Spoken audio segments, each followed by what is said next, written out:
Good evening प्यारे बच्चों। आज हम चैप्टर फर्स्ट में एक्सरसाइज 1.3 में किसी भी नंबर को इरेशनल नंबर को प्रूव कैसे करेंगे। Prove that square root 5 is irrational number square root 5 is irrational number. इसे हमने इरेशनल नंबर प्रूव करना है। तो हम उसको कैसे प्रूव करके दिखाएंगे कि वो इरेशनल नंबर है। वैसे आप 9th क्लास में सीख चुके हैं कि इरेशनल नंबर क्या होता है। इरेशनल नंबर स्क्वायर रूट के अंदर प्राइम नंबर आ जाए, जैसे 2, 3, 5, 7, square root 2, square root 3, square root 5, square root 7, square root 11, ये सभी इरेशनल नंबर होते हैं। ये 9th क्लास में आपने अच्छी तरह सीखा था कि इनको हम क्या कहेंगे, इरेशनल नंबर। लेकिन 10th क्लास में बहुत ही इम्पोर्टेंट टॉपिक है ये कि हम किसी भी इरेशनल नंबर को प्रूव कैसे करेंगे कि वो इरेशनल नंबर है। एक्चुअल में वो इरेशनल नंबर क्यों है, कैसे बना वो इरेशनल नंबर, उसको इरेशनल नंबर क्यों कहते हैं, हमने इसको प्रूव करके दिखाना है। और प्रूव करने के लिए हमारे पास कुछ स्टेप हैं जो हम इसको प्रूव करेंगे कि रूट 5 इज़ इरेशनल नंबर। तो उसके लिए हम क्या कंसीडर करेंगे, let square root 5 be a rational number, be a rational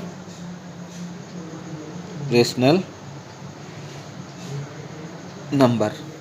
हमने इसको रेशनल नंबर मान लिया। Let square root 5 be a rational number, therefore root 5 is of the form P by Q,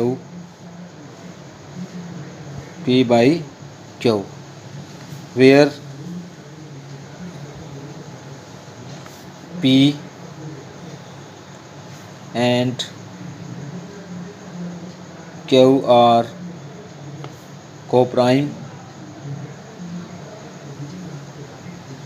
coprimes number and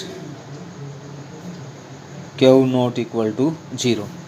ये condition होती है जब भी हमारे पास कोई रेशनल नंबर हो, वो P by Q की फॉर्म में होता है। 9th क्लास में आपने इसको अच्छी तरह सीखा था कि रेशनल नंबर क्या होते हैं, फ्रैक्शन में होते हैं और डिनोमिनेटर उसका कभी भी 0 नहीं होता। P and Q are coprime. P and Q क्या है यहाँ पर, coprime.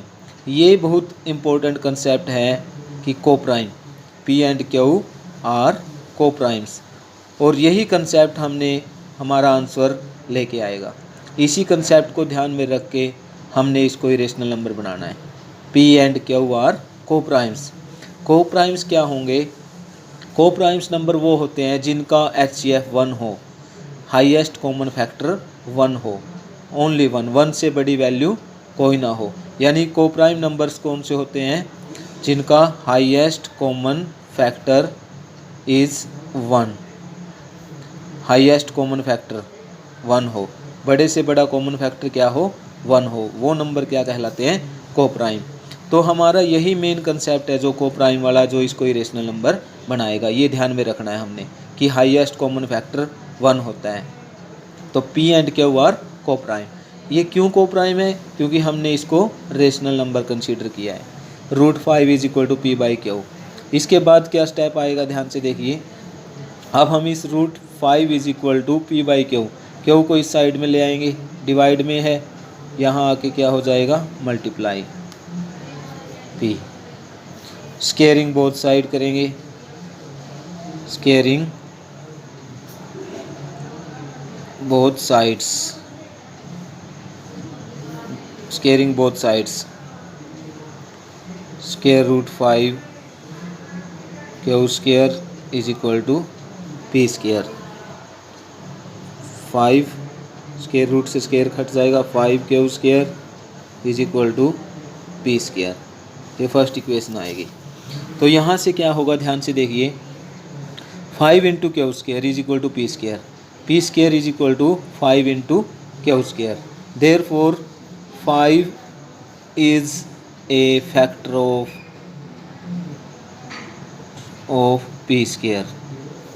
Therefore 5 is a factor of p. 5 p का फैक्टर हो जाएगा यहाँ. 5 p स्केयर का फैक्टर है because 5 Q square is equal P square. P square की वैल्यू क्या है हमारे पास 5 Q square. 5 into Q square, तो 5 is a factor of P square. 5 is a factor of P square. Therefore 5 is a factor of p also. This implies 5 p square p का factor है. 5 is a factor of p. Therefore p can be written as, p को हम ऐसे लिख सकते हैं 5 into m, where m is any integer. m is any integer. m is any integer. 5 is a factor of p.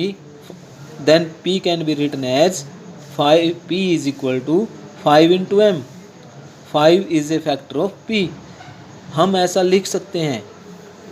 आप ध्यान से समझिए.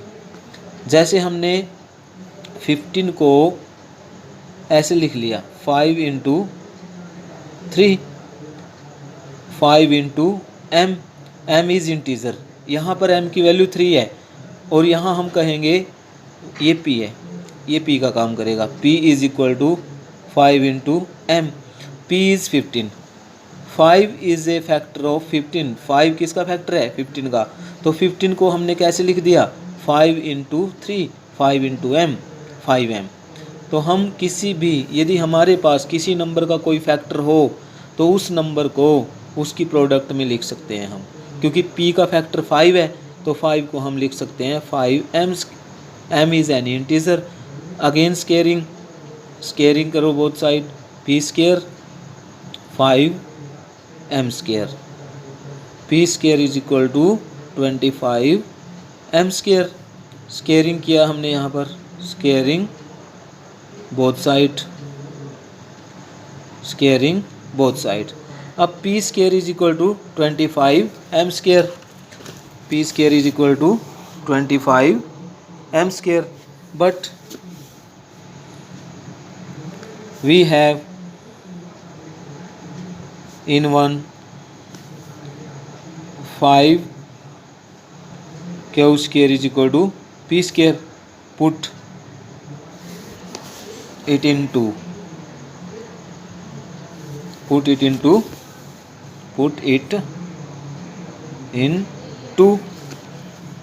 p square is 5q square, but 2 is p square is equal to 25m square.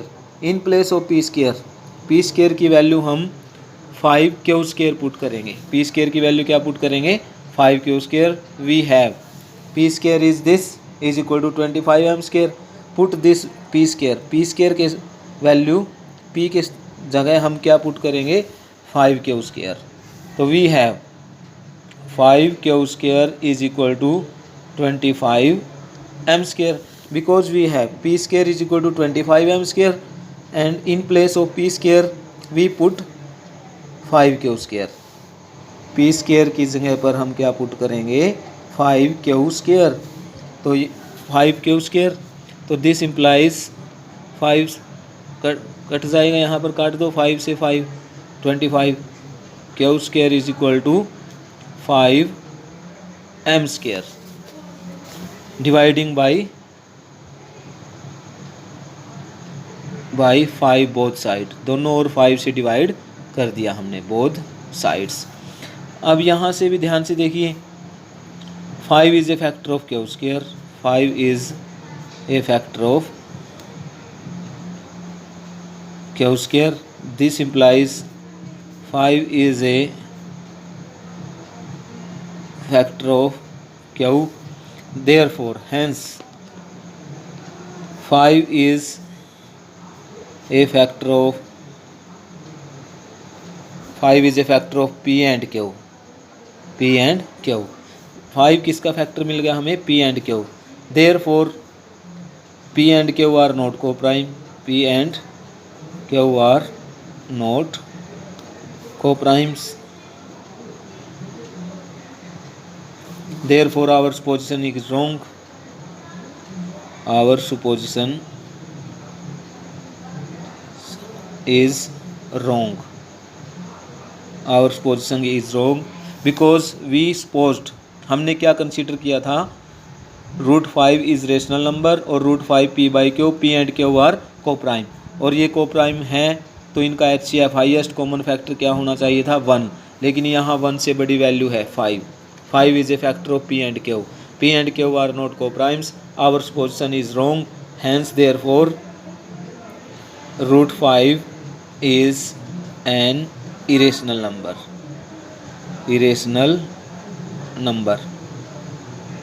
√5 is an irrational number, क्योंकि हमने क्या consider किया था, हमने सपोज क्या किया था, रेशनल नंबर, जो कि हमारा जो मानना था कि √5 रेशनल नंबर है.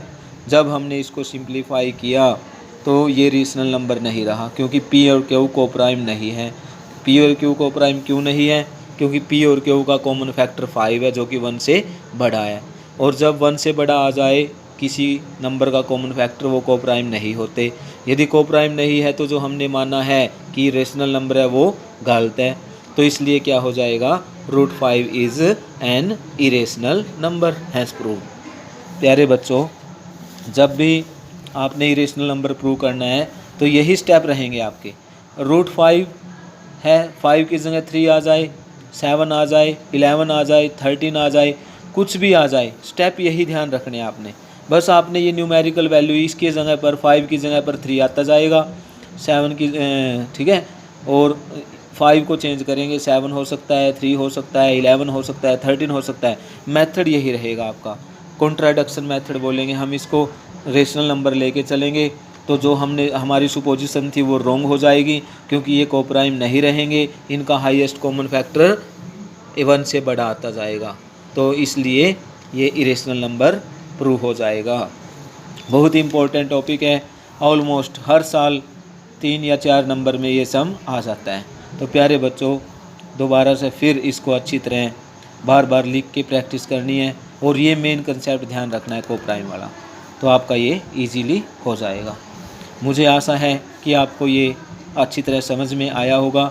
अब आप इसी की प्रैक्टिस करने के लिए √5 की जगह पर 5 की जगह पर आप क्या लोगे, √3, √7, √3, √7, √11, √13, इन सब को बिल्कुल इसी मेथड से सोल्व करते जाओगे तो आपका अच्छी तरह ये टॉपिक पक्का हो जाएगा.